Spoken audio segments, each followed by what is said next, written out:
Welcome back to our series, Questions from the Old Testament. Our 8th question today comes from the book of 1 Kings in the Old Testament, 1 Kings chapter 3, verse 9. Who is able to govern this, your great people? In order to give this question context, we'll be reading verses 1 through 15 of 1 Kings chapter 3. Solomon made a marriage alliance with Pharaoh, king of Egypt. He took Pharaoh's daughter and brought her into the city of David until he had finished building his own house and the house of the Lord and the wall around Jerusalem.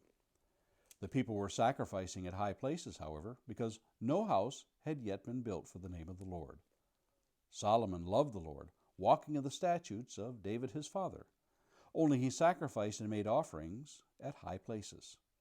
And the king went to Gibeon to sacrifice there, for that was the great high place. Solomon used to offer 1,000 burnt offerings on that altar.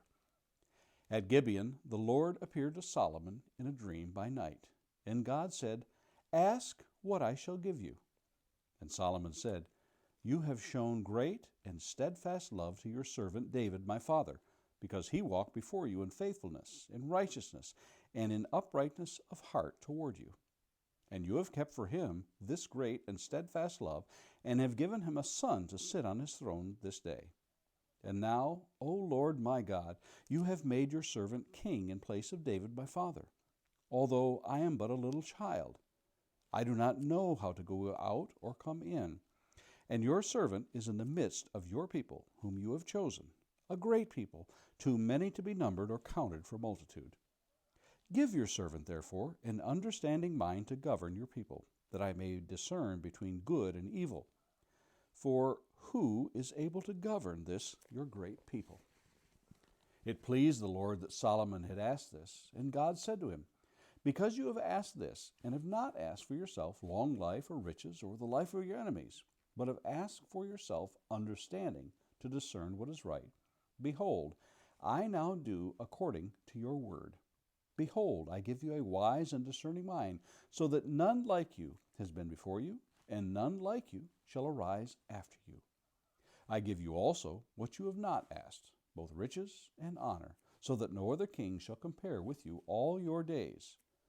And if you walk in my ways, keeping my statutes and my commandments as your father David walked, then I will lengthen your days." And Solomon awoke, and behold, it was a dream. Then he came to Jerusalem and stood before the ark of the covenant of the Lord, and offered up burnt offerings and peace offerings, and made a feast for all his servants.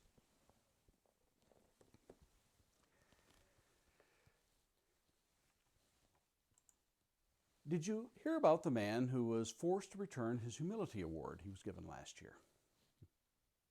Apparently, you're not allowed to display it. Yes, that's an oldie but a goodie. But it does serve to show that wanting to tell others about how humble we are proves we are not actually that humble. Hey, those are the rules. I don't make them.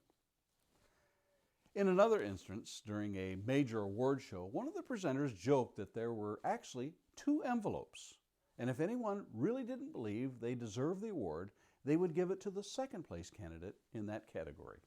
Well, guess what? Nobody turned down their award that night. Solomon truly felt he was at a deficit in regards to his ability to lead God's people. Unlike an election in which the most popular wins in his campaign on behalf of their worthiness, the leader of Israel at this time was born into that position. When David came near to death, there was a struggle for the throne when Adonijah declared that he was king. Oddly enough, it is not Solomon who contends for the throne against him, but Nathan the prophet and Bathsheba, Solomon's mother. It is worth noting that Absalom, Solomon's brother, had previously desired a throne and met a tragic end in that pursuit. But we don't read of Solomon longing for the throne. Now, it is written that David ruled 7.5 years in Hebron, and therein are listed the sons born to him there, in 2 Samuel chapter 3 and 1 Chronicles chapter 3. Then David rules 30 years in Jerusalem, and his sons born to him there are listed in 1 Chronicles chapter 3. I include this to show that Solomon was likely in his late 20s or early 30s when he began to reign, just like his father in 2 Samuel chapter 5. Solomon is of age and mature, having grown up in the king's palace his entire life. It is also worth noting that nowhere else in the Old Testament, yes, the whole Bible, do we read of God approaching someone in a dream to ask what they want. Typically, it's the other way around that people come to God with their wants, and usually in trying times. God shows us by what the inspired writer has given us what is truly the state of Solomon's heart.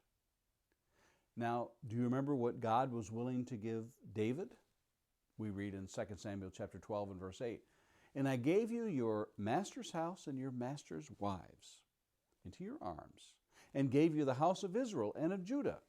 And if this were too little, I would add to you as much more." It is quite likely that God would have done the same for Solomon. But in a stunning turn of events, this is all that Solomon wants. Read in verse 9, "Give your servant, therefore, an understanding mind to govern your people, that I may discern between good and evil. For who is able to govern this, your great people?" Solomon understood that he was already king, yet what he truly desired was to rule God's people the way that God desired. It is no wonder that Solomon could write the book of Proverbs so that all who wanted wisdom might partake. Contained within the book of Proverbs is the golden key that unlocks the purest and most precious of true wisdom. And Solomon gladly tells us what it is, that we may have it as well. In Proverbs chapter 1 and verse 7, "The fear of the Lord is the beginning of knowledge." He repeats it again in chapter 9 and verse 10. "The fear of the Lord is the beginning of wisdom, and the knowledge of the Holy One is insight."